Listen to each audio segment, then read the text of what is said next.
Alors Monsieur le Ministre, merci de nous recevoir ici à Namur. Je rappelle que vous êtes vice-président de la Wallonie, ministre de l'Agriculture et aussi ministre de l'Économie. Alors comment vont nos agriculteurs aujourd'hui en Belgique et en particulier celles et ceux que vous rencontrez? On sait que vous êtes très actifs dans le secteur. Qu'est-ce qu'ils vous disent? Et d'une part, ce sont des gens qui sont passionnés, très investis dans leur métier, dans la diversité de leur métier au pluriel. Deux, ils sont confrontés à un certain nombre de défis et de difficultés liés à la volatilité des prix, liés aux crises successives, à la complexité des réglementations ou par exemple de la politique agricole commune. Mais en même temps, ils assument ce rôle tellement important qui est le rôle nourricier, celui d'assumer donc cette fonction de pouvoir produire pour l'alimentation humaine, pour l'alimentation animale ou dans certains cas, notamment pour les productions énergétiques. Et quels sont les marqueurs libéraux de la politique que vous menez aujourd'hui actuellement en politique agricole?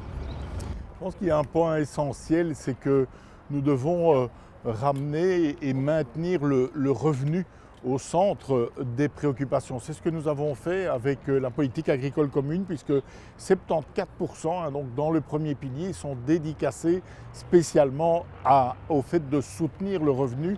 Tout travail, tout investissement, tout risque pris dans ce contexte mérite d'être rémunéré, même si on sait que cette dimension est sous forte tension et que par exemple le nombre de fermes a diminué au fil du temps. Nous souhaitons aussi reconnaître la diversité et les choix que posent les agriculteurs, que l'on soit éleveur, laitier, viandeux, que l'on produise en grande culture, que l'on soit dans l'agriculture bio ou maraîchère. On a sa place dans notre région, on est légitime dans la valorisation du travail de la terre que l'on effectue.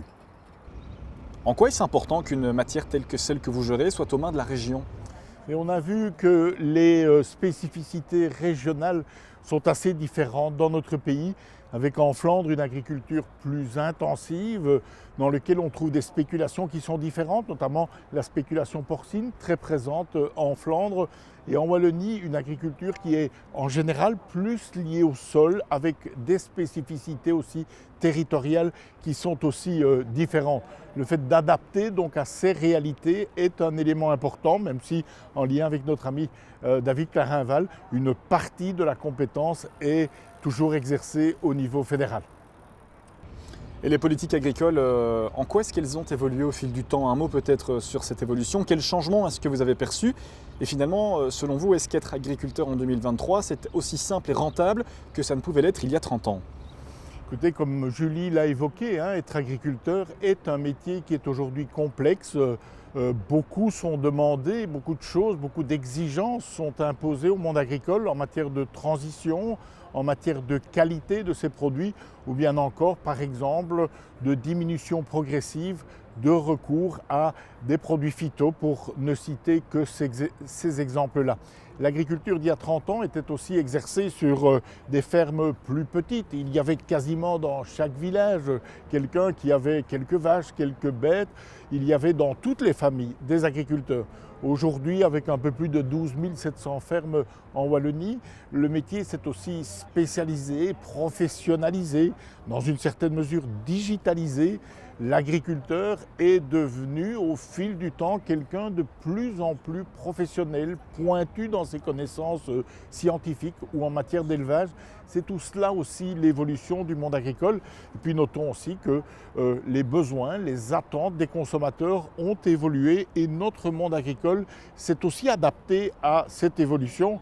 Et pour ne citer qu'un exemple vraiment du chemin parcouru, il suffit de voir par exemple les vaches, les sujets tels qu'on les rencontrait, tels qu'on les évaluait dans les concours il y a 30 ans pour voir aujourd'hui, fruit de la sélection, fruit de l'expertise agricole, à quel point nous avons pu progresser, que ce soit en termes de production viandeuse, laitière, mais aussi en termes de culture par exemple. La Belgique et l'Europe savent-ils faire face, selon vous, à une potentielle concurrence déloyale? On pense notamment aux industries agricoles intensives, souvent étrangères. C'est clair qu'il faut pouvoir d'une part valoriser le travail de l'agriculteur et il faut effectivement que dans la chaîne de transformation des produits, celui qui est au début de la chaîne de production puisse retirer un fruit légitime de son travail. D'autre part, on sait que si on se trouve directement confronté à des productions qui viennent, par exemple, des pays d'Amérique du Sud ou d'autres parties du monde encore, des productions qui ne sont pas exercées, qui ne sont pas élevées ou qui ne sont pas cultivées dans les mêmes conditions que chez nous, avec des contraintes environnementales, de bien-être animal ou sanitaires différentes, on a alors une concurrence qui est déloyale. C'est en cela, par exemple, que nous sommes opposés au volet agricole du Mercosur qui viendrait mettre sur nos agriculteurs un élément de concurrence déloyale qui nous semble évident. L'activité agricole a-t-elle de beaux jours devant elle? Que se passera-t-il le jour où il n'y aura plus de terre? Et puis finalement, quel est le grand danger pour l'agriculture de demain, les défis à relever? Écoutez, situons peut-être en termes de chiffres la réalité wallonne. Il y a de l'ordre de 740 000 hectares de superficie agricole utile en Wallonie, mais l'accès au foncier agricole est une véritable problématique dans notre région, puisque le prix des terres agricoles n'a cessé d'augmenter à travers le territoire de l'ordre de 6% par an. Depuis 2007, par exemple, en moyenne, un hectare de terre agricole, et uniquement agricole, se vendait à 34 000 € l'hectare, en moyenne, sur l'ensemble de la région, lors de notre dernier baromètre statistique. Par ailleurs, il y a des utilisations qui font peser de nouvelles contraintes sur la terre agricole, que ce soit par exemple la production d'énergie, la volonté d'installer des panneaux photovoltaïques à certains endroits, ou bien encore l'urbanisation qui grignote un certain nombre d'espaces jusqu'alors dédiés à l'agriculture. C'est en ce sens que j'ai lancé les Assises de la terre avec toute une série de propositions visant à protéger au maximum cette terre nourricière, parce que sans terre, pas d'agriculteurs, et sans agriculteurs, évidemment, pas de société, pas de nourriture. Les nouveaux modes de consommation ont-ils, selon vous, une influence sur le secteur au sens large, la viande, la culture, le lait? Oui, c'est une réalité. Nos citoyens consomment moins de viande que précédemment. Ils consomment aussi plus de viande blanche dans la viande qu'ils consomment.